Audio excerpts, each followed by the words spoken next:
The Lakers had a chance.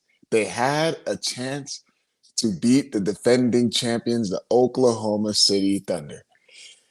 Oh, 48 minutes. Is that something that I have not been saying for the longest time on Lakers Talk Daily? Can the Lakers sustain a full 48 minutes of basketball? We got to get into that. Lakers had a lot of mental errors going down the stretch. When you play against a team like the Oklahoma City Thunder, what do? They capitalize on that, and they make you pay for your mistakes. It was a good start. The Lakers competed. It was a battle. There was toughness. There was grit.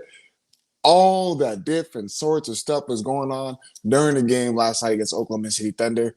But when you play against a team, the defending champs, and how hard they play, and you cannot match their energy and effort, they're going to make you pay. So we got to get into that. The Lakers had a chance to beat the defending champions.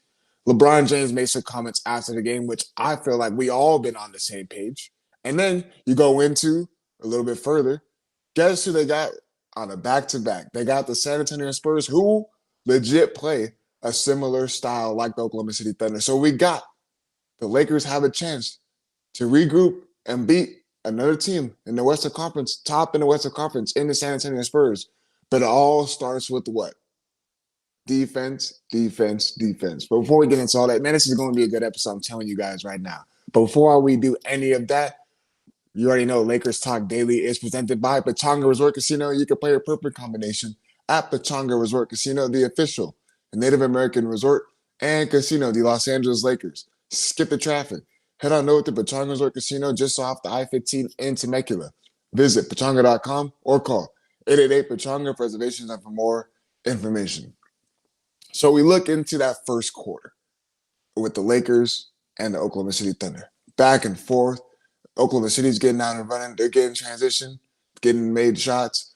The Los Angeles Lakers, they're doing the same thing. They're battling. They're defending. They run up and down. They're able to get it on transition. Jake LaRavia's hitting shots earlier in the game.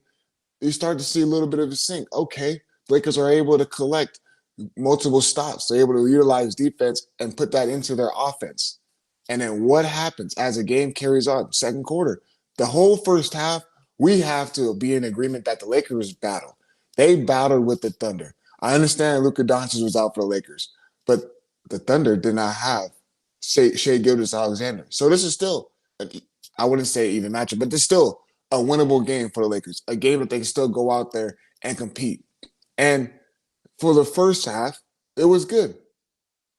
LeBron James getting to the cup. I understand that he struggled a little bit of shooting, didn't really get to his spots, didn't really knock out his three-point ball. And then you look at the rest of the stats as far as who else are Lakers looking to get that scoring from with Luka Doncic out of the lineup? Because remember, Luka Doncic is the reason why the Lakers always jump out to an early lead in the first quarter.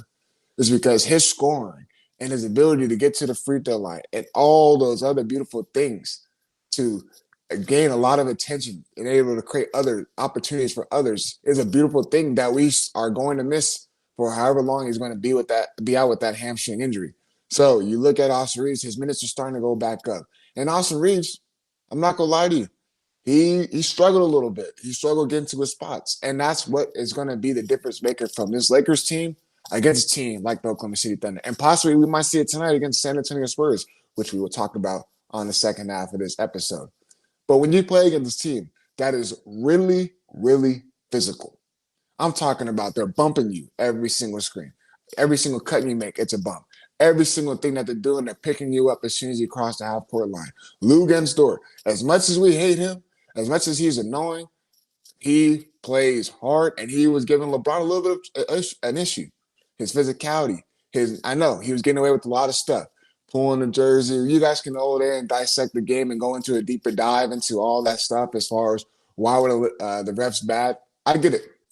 The referees were bad last night. They missed a lot of calls and calls that J.J. Redick and his coaching staff had to use their challenges for. We understand.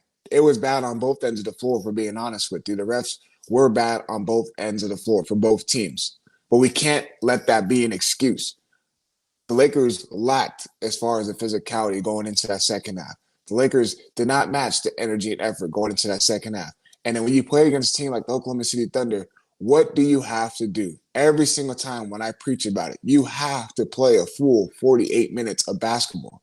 Lakers fail to do that. And that's been the storyline of their season. That has been the storyline for the Los Angeles Lakers. They cannot sustain energy and effort for 48 minutes. So then you look in a little deeper dive going into that second half and seeing what they were doing. Okay. I personally don't mind the fieriness, the edge. But at some point, when are we going to stop the bitching and complaining to the referees? When are we going to stop complaining? Every single call is not going to go your way, Austin Reeves. Every single call is not going to go your way, LeBron James. I know they're older. I know LeBron James is older. He's a veteran. He's well respected around the league. But at some point, you got to be able to not let the referees dictate what needs to be done on the basketball court. Because you understand, there was a big moment where when Austin Reeves received that technical foul, it wasn't a foul. Was it a foul? Possibly so. When he tried to do that sweep through, missed call, the Thunder go out and run. They had numbers. And I believe Marcus Smart or Vanderbilt made a great – no, it was either one of those guys. One of them made a great play on the basketball, stealing it. And the Lakers had numbers on the other end, but the referees had to blow the whistle, and it stopped transition. Oklahoma City Thunder now gets a free throw, and now the game and the momentum just shifts. So things like that play into a role and play into a factor. And that's what I'm saying, that there's got to be moments in the game you got to pick and choose to argue and bitch and complain to the referees. But it does get annoying at some point. And you got to understand, the referees were going to let them play. They knew what was at stake. They knew that it was going to be a real physical game. That's OKC's identity. They're a physical, tough basketball team, and they go very, very deep in their rotation. They got guys who can fill it up with a lot of guys out of the lineup. That wasn't a concern. The concern for us going into this game against Oklahoma City Thunder is how can the Lakers match their energy and effort for the full 48 minutes? And they weren't able to do so. And it sucks. It sucks because it was a beautiful first half. I believe J.J. Redick drops perfect game plan. The Oklahoma City Thunder struggled getting to their spots.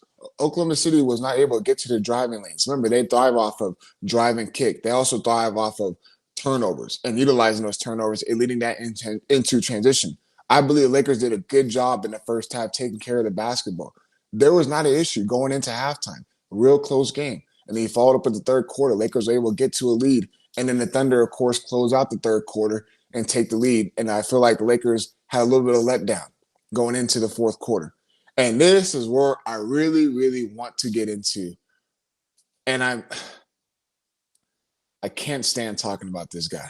I can't stand bringing him up. And DeAndre Ayton, once again, these are critical moments that we have to discuss. Critical moments that make a difference in the game. Remember one play vividly. I got two plays that I'm going to break down with you guys. And I haven't done this in a while. I haven't done this in this Lakers Talk Daily ever since being live. But being able to have screenshots and stuff that way you guys can see it visually just how I see it, all right? So this play right here, Lakers are down by one, all right, with 5 minutes into the fourth quarter. And you see DeAndre Ayton, Thunder, missed a shot. They did a good job. It was a great defensive possession. Lakers got to stop. Ayton gets the rebound, and then what happens? He's not strong with the ball. And let me stand up for you guys real quick. I'm gonna take my headphones off. Just see me when I do this. You are taught to do this on the basketball court. You are taught. I'm gonna stand up real quick. When you get a rebound, this is what you do. You get the rebound, you grab it, you secure it. You're right here. You're chinning it. So that way no one, they slapping you and all that stuff.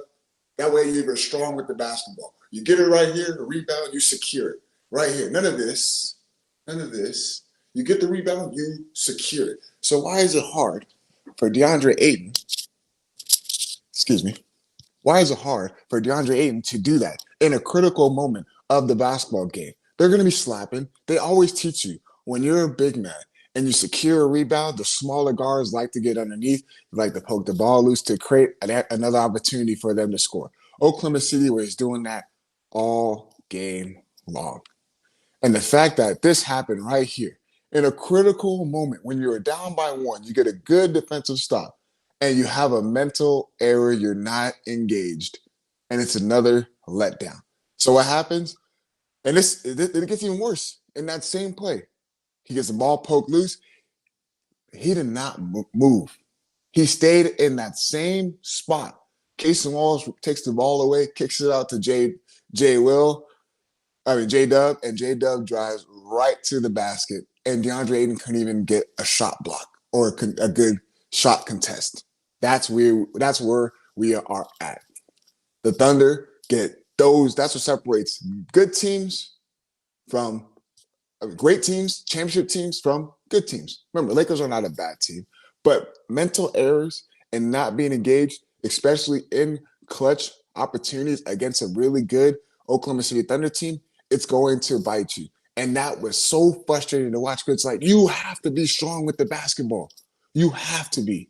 And that goes for every single body on this Lakers team. You have to be strong with the basketball. And I'm so glad I was able to give you guys a demonstration of that because that one play, you should have seen my reaction. I was furious. And it makes me so upset because the Lakers were right there. They're right there against the Oklahoma City Thunder. And it take that fourth quarter to have those mental errors and those defensive breakdowns and blown assignments. And you cannot have that. So then there is another one I want to bring up. Same, literally, a couple minutes later, Jalen Williams gets a switch. So the Thunder, again, a lot of NBA teams, what do? They like to get the switches. The Lakers are notorious for that. Luka Doncic likes to get the big man on him, goes right by him, utilizes that. Lakers love the mismatch, as to a lot of NBA teams, especially the way basketball is played today. But this specific one right here, Lakers are down by three, about to be under the 3-minute mark.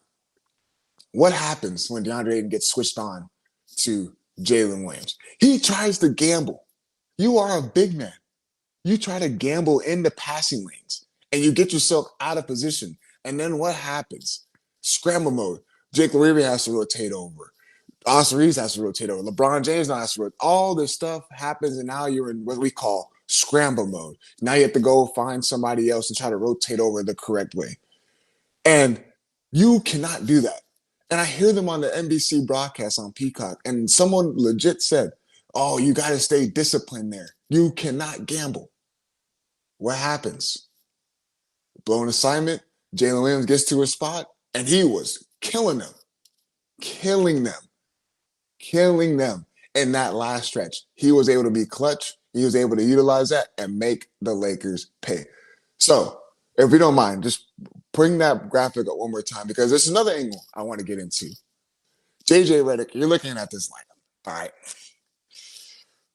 Let me get a sip of water. I'm telling you, I'm heated, man. You see this right here, all right? Look at this lineup. In that second half, this lineup right here was making me so frustrated because the Lakers acquired who? They're the trade deadline. Luke Kennard, correct? The Thunder were overhelping a lot going into that last stretch. And they let Jake LaRavia wide open. Damn near. That whole entire sequence. And he was clanking them. And I get it. Jake LaRavia, he does good things on the defensive end of the floor. He also has been moments where he gets second chance opportunities. But that second half, when that scoring wasn't falling, it started to get to the point where, hey, man, when are we going to be able to utilize you on this basketball court? Why did it take so long for JJ Redick to pull Luke Kennard in and put Jackson Hayes in, knowing that those two have been a liability in the last stretch? Why does it take so long for that to happen, for JJ Redick to make that adjustment? Because you're only down 3 in that sequence. You're only down 3 in that moment. And he insisted on staying with his lineup.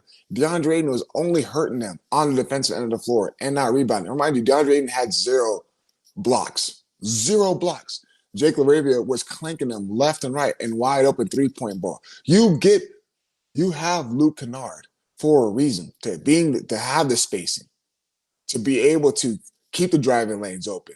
And the fact that in that moment, Austin Reeves can't get to his driving lanes. LeBron can't get to his driving lanes because they are able to help, knowing that they don't trust Jake LaRavia shooting a 3-point ball. That's why you acquired Luke Kennard.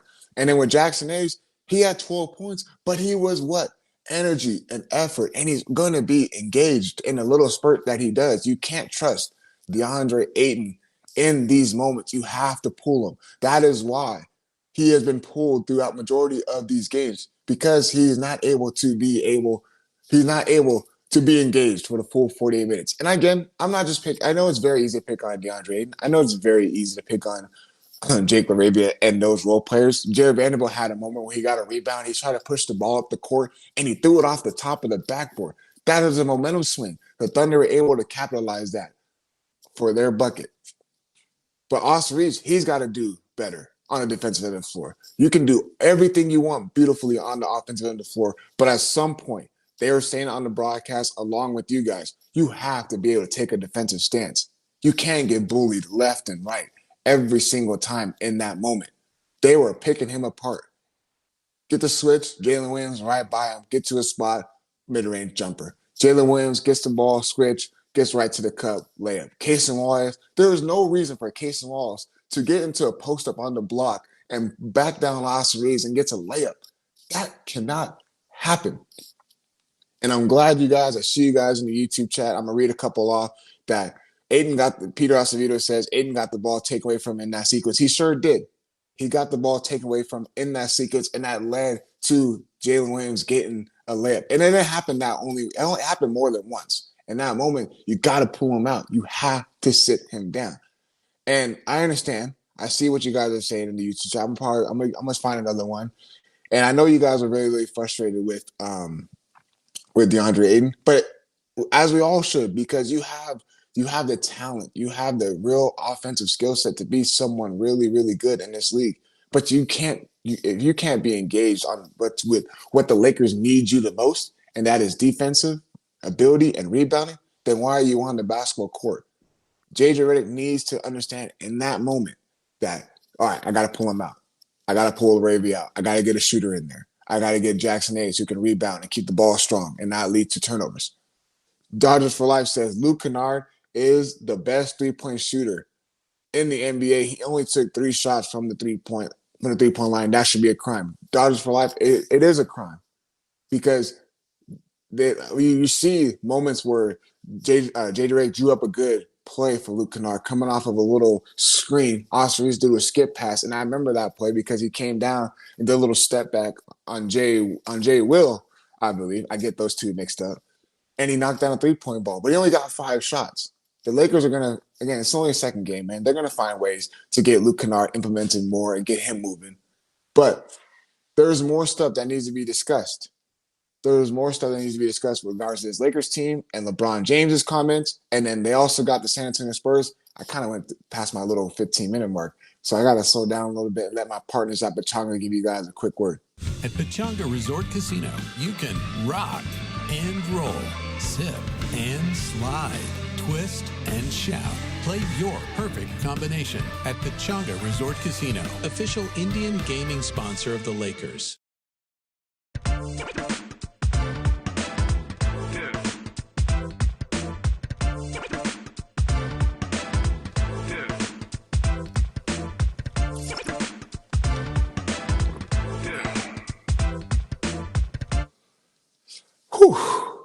The Lakers lose last night to the defending champions, the Oklahoma City Thunder, 119-110.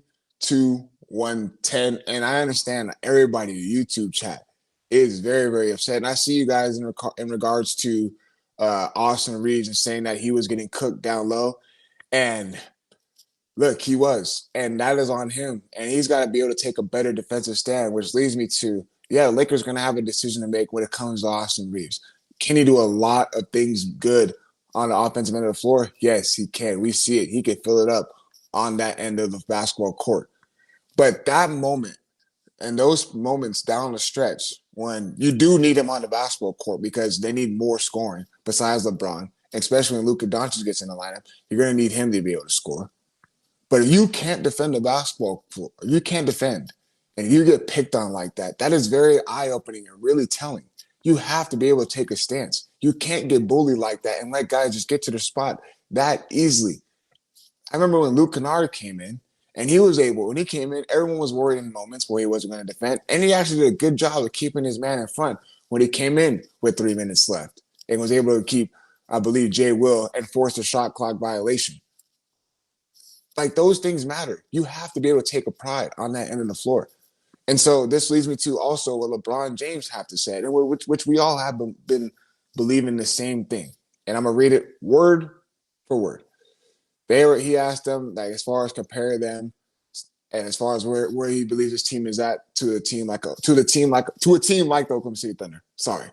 And he says, "You want me to compare us to them? That is a championship team right there. We're not. We can't sustain energy and effort for 48 minutes. They can. That's why they won a championship."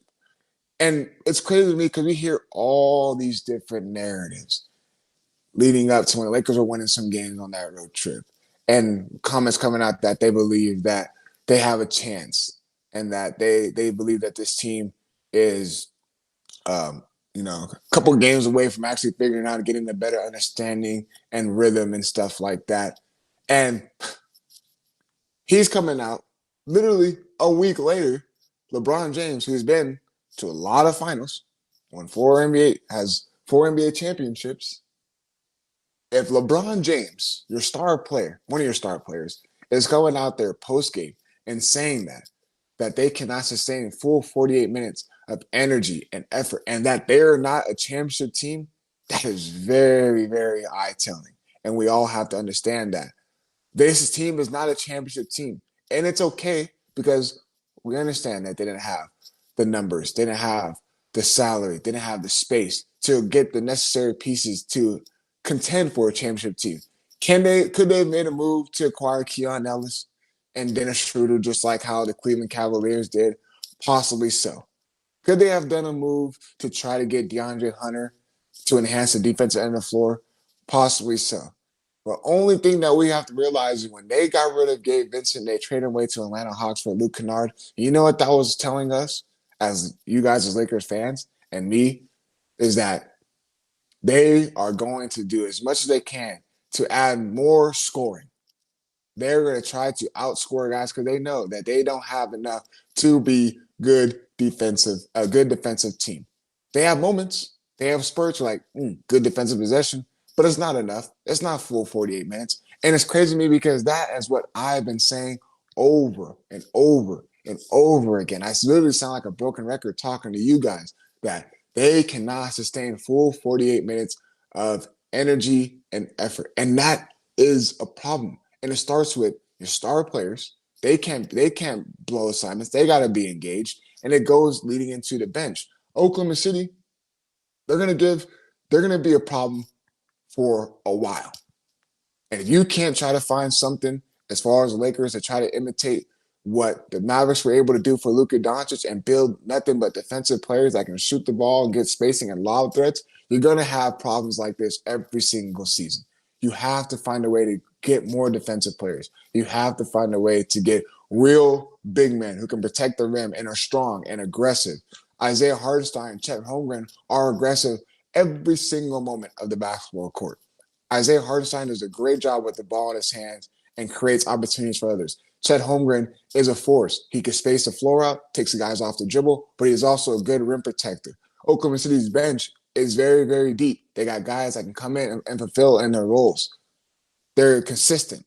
And I know that they dropped a couple games, but look, man, they've been battling injury bug just like the Los Angeles Lakers, and they're still finding ways to win games. Lakers don't have consistency, and that is an issue. They don't have guys who are consistent in their roles that come in every single night ready to play and are engaged. There's always a drop-off with this team, and it's very, very frustrating. And you know what the worst part is that they got to go in a game tonight against the San Antonio Spurs. And guess what the San Antonio Spurs do? They're a similar basketball team to the Oklahoma City Thunder. Who do they have? Of course they got Wemby. Of course they got De'Aaron Fox. Of course they got a veteran Harrison Barnes. And you know what else they got? They got young athletic guys. They got Devin Vassell. They got Keldon Johnson. They got Dylan Harper. They got Stephon Castle. They got a big man that comes in, Luke Cornett, who plays hard and is engaged and always looking to get offensive rebounds and always is there in the right spots. You were going to get beat. if you can't sustain full 48 minutes of attention to detail. I hope JJ Redick goes into this game and makes the necessary adjustments in the lineups. I'm sorry, but you got to pull DeAndre Ayton out early if you're JJ Redick. Sit him down. Bring in Jackson Hayes. Hell, why was Maxi Kleber only getting 5 minutes? I understand. Was it matchup purposes? But he was doing well through these past couple of games, especially switching on to the smaller guards. You have him out there for a reason. He's able to keep some guys in front. He's able to defend. He's going to be disciplined. Those moments like that hurt you. You can't have that, especially when you're trying to beat a team like the Oklahoma City Thunder. And I get it. DeAndre Ayton possibly has more of the skill set than Maxi Kleber. But you know what Maxi Kleber does?